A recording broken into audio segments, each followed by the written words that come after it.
एक interesting story सुनाता हूँ जो काश हमें किसी ने बहुत पहले सुना दी होती। ये बहुत इफेक्टिव स्टोरी है। इस स्टोरी से हमें जो सीखने को मिलता है वो ज़िंदगी भर तक हमारे काम आएगा और ये रियल स्टोरी है। ये स्टोरी है एक किंग और उसके वजीर मंत्री की। वजीर राजा के दरबार में सबसे पुराना और सबसे ट्रस्टेड आदमी था। राजा एक बार के लिए अपने बेटे पे शक कर सकता था, लेकिन वजीर की कही हुई बात को वो आंख बंद करके विश्वास करता था। और ये ट्रस्ट और इंटीग्रिटी की रिलेशनशिप करीब 30 साल पुरानी थी। यस, 30 साल पुराना ये विश्वास चल रहा था। 30 साल से वजीर ने राजा को कभी डिसअपॉइंट नहीं करा। हर एक डिसीजन जो राजा के लिए वजीर ने लिया हमेशा सही साबित हुआ, बेनिफिशियल रहा। लेकिन इतनी लंबी सर्विस के दौरान वजीर को कई तकलीफें उठानी पड़ती थी। जैसे कि राजा के लिए वो अपनी फैमिली को वक्त नहीं दे पाता था। बहुत लोगों से उसको दुश्मनी भी मोल लेनी होती थी, सिर्फ इसलिए ताकि राजा को खुश किया जा सके। यहाँ तक कि दरबार के दूसरे मंत्री और लोग भी इस रिश्ते से जलते थे कि यार इनकी इतनी अच्छी बॉन्डिंग क्यों है। उन्हें फील होता था कि यार राजा हम पर इतना ट्रस्ट नहीं करता है, इतना ट्रस्ट दिखाता नहीं है राजा हम पे, तो इस वजीर पे क्यों दिखाता है। इसीलिए दूसरे दरबारी हमेशा वजीर को राजा के सामने हमेशा नीचा दिखाने की कोशिश करते हैं, बदनाम करने की कोशिश करने में लगे रहते थे, जो कि वो कभी सक्सेसफुल नहीं हो पाए। बट कहते हैं ना कि टाइम बहुत ही वॉलेटाइल चीज है। अगर आप लगे रहो किसी चीज के पीछे एक लंबे टाइम तक तो वो मिल जाता है। तो लोगों ने रिश्ते को खराब करने की बहुत कोशिश की और फाइनली हुआ क्या, वजीर राजा के कैंपेन्स और मिशंस में इतना बिजी हो गया कि उसे टाइम ही नहीं मिला ये पता करने में कि एक बड़ी भारी साजिश चल रही है उसे गद्दार साबित करने की, वजीर को गद्दार साबित करने की। और आखिर में सबने मिलकर राजा को झूठे एविडेंस देकर, झूठे प्रूफ दिखाकर ये प्रूव कर दिया कि वजीर धोखेबाज आदमी है और जल्द ही राजा की राजगद्दी पर दुश्मनों के साथ मिलकर अटैक करने वाला है। बाकी दरबारी भी कम नहीं थे, जो ये सब साजिश रच रहे थे ये भी कम नहीं थे। इनकी बदनामी कभी हुई नहीं थी राजा के सामने, इसलिए राजा ने भी उनकी बात और प्रूफ मान लिए बिना वजीर को अपनी सफाई देने के चांस दिए। वजीर को बोलने का मौका नहीं दिया गया। मतलब 30 साल पुराना रिश्ता चल रहा था और किसी और के कहने से इतना बड़ा रिश्ता भी फीका पड़ गया। राजा ने उसे सजाए मौत सुना दी। और उस टाइम ये ट्रेडिशन था कि जिस भी इंसान को यह सजा सुनाई जाती है, मौत की सजा सुनाई जाती है, उस टाइम होता यह था कि उसके हाथ पैर बांध करके भयानक पालतू शिकारी कुत्तों के बाड़े में फेंक दिया जाता था। एक ऐसा बाड़ा होता था, वहां पे बहुत सारे कुत्ते थे, भयानक शिकारी थे वो, और उसमें फेंक देते थे अगर उसको सजाए मौत सुनाई जाती थी, जो कि उस इंसान की चमड़ी उधेड़ देते थे। बहुत ही भयानक सजा दी है। और ना केवल चमड़ी बल्कि हड्डियां तक नहीं छोड़ते थे। बट वजीर ने इस सजा को सुनते ही राजा से सिर्फ एक रिक्वेस्ट की कि मेरी सजा सिर्फ 10 दिन के लिए पोस्टपोन कर दो, ताकि मैं जिन लोगों के पैसे मांगता हूँ वो उनसे लेकर मैं अपने कर्जे उतार सकूं, अपनी जो भी जमीन जायदाद है वो अपने बच्चों को इक्वली बांट दूं, ताकि मेरे मरने के बाद में वो लड़े ना, आराम से रह सके।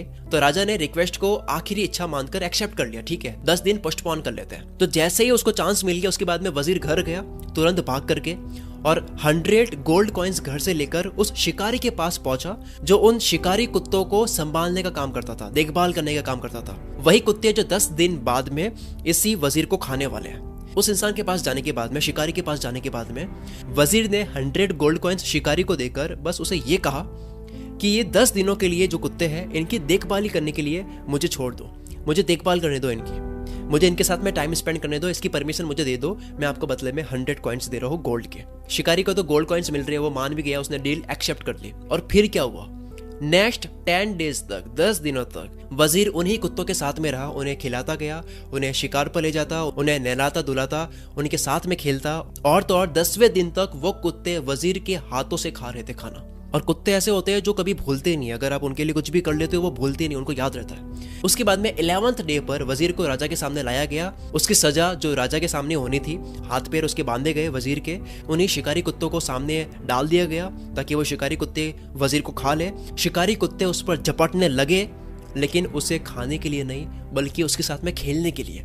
सबके सब कुत्ते प्यार से वजीर के ऊपर गिर रहे हैं, पूंछ हिला करके सारे कुत्ते वजीर को प्यार दिखा रहे हैं अपना। राजा और बाकी के दरबारी ये देखकर हैरान हो गए कि इतने खूंखार कुत्ते, एग्रेसिव शिकारी कुत्ते इस वजीर को प्यार क्यों कर रहे हैं, खा क्यों नहीं रहे, इसकी चमड़ी क्यों नहीं उधेड़ रहे। राजा ने ये सब बातें वजीर से पूछी गई कि ये क्या हो रहा है, ये खेल अलग कैसे हो गया।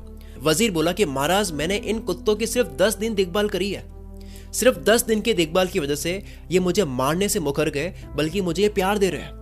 और आपकी सेवा मैंने 30 साल की, लेकिन आपने मेरी कुछ दुश्मनों की बातों और इल्जामों के बहकावे में आकर के मुझे सजाए मौत सुना दी।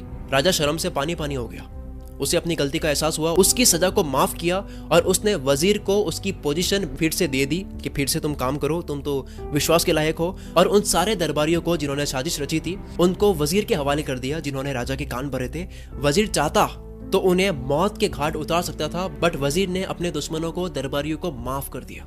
वजीर के माफ करने की वजह से राजा की नजरों में ये और ऊपर उठ गया। वजीर अगर ऐसा कुछ करता कि अपनी इनोसेंट से राजा को समझाने की कोशिश करता, अगर वो अपनी मासूमियत साबित करने की कोशिश करता कि यार मैं नहीं हूं, मैंने ऐसा नहीं करा है, तो शायद उसकी मौत हो जाती, तो शायद कुत्तों ने वजीर की चमड़ी उधेड़ दी होती। लेकिन वजीर ने सोचा कि मैं अपने आप को सही साबित वर्ड से करने से अच्छा एक्शन से साबित करूं, एक्शन से दिखाऊं राजा को कि वो कितनी बड़ी गलती कर चुका है, राजा ने कितनी बड़ी गलती करी है, उसके वफादार वजीर पर शक करके।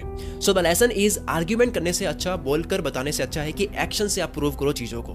गाइस, अगर आपको भी मेरी तरह सोचना सीखना है, अगर आप भी अपनी सोच ऐसी बनाना चाहते हो कि आप किसी भी बात का जवाब अच्छे से दे पाओ, अगर आप भी अपने फील्ड में बादशाह बनना चाहते हो, बिजनेस में, जॉब में, पढ़ाई में, जो भी आप कर रहे हो उसमें आप बेस्ट बनना चाहते हो, तो मैं आपको अपना सीक्रेट बताता हूं जिसका लिंक डिस्क्रिप्शन में है। जो लिंक डिस्क्रिप्शन में है उसके ऊपर क्लिक करोगे, आप पढ़ोगे तो वहां पे लिखा हुआ है कि कैसे दुनिया का ऑलमोस्ट हर एक कामयाब इंसान भी यही चीज करता है जो मैं भी करता हूं और आपको भी करनी ही चाहिए। आपको जिंदगी में कुछ भी करना होना, चाहे हेल्थ अच्छी करनी हो, चाहे पैसा कमाना हो, वेल्दी बनना हो, फैमिली को खुश रखना हो, लव मैरिज करनी हो, रिलेशनशिप को स्ट्रांग बनाना हो, चाहे हैप्पीनेस बढ़ानी हो, खुशी बढ़ानी हो, कुछ भी करना हो आपको, चाहे अपनी बॉडी को अच्छी बनानी है, हॉट दिखना है, कुछ भी खरीदना है, चाहे आपके ड्रीम्स है, सपने हैं घूमने के, कुछ खरीदना चाहते हो, लग्जरी लाइफ जीना चाहते हो, कुछ भी आप करना चाहते हो, कोई भी प्रॉब्लम सॉल्व करना चाहते हो, या कोई आदत सीखना चाहते हो, या कोई आदत छोड़ना चाहते हो, कुछ भी करना चाहते हो, उसका इलाज है डिस्क्रिप्शन में पड़े लिंक के अंदर। उसके ऊपर क्लिक करो, जाओ अभी पढ़ो, जाकर देख के तो ऐसा क्या सीक्रेट है जिससे सब कुछ बदल सकता है, और जिस सीक्रेट से दुनिया के 1% लोग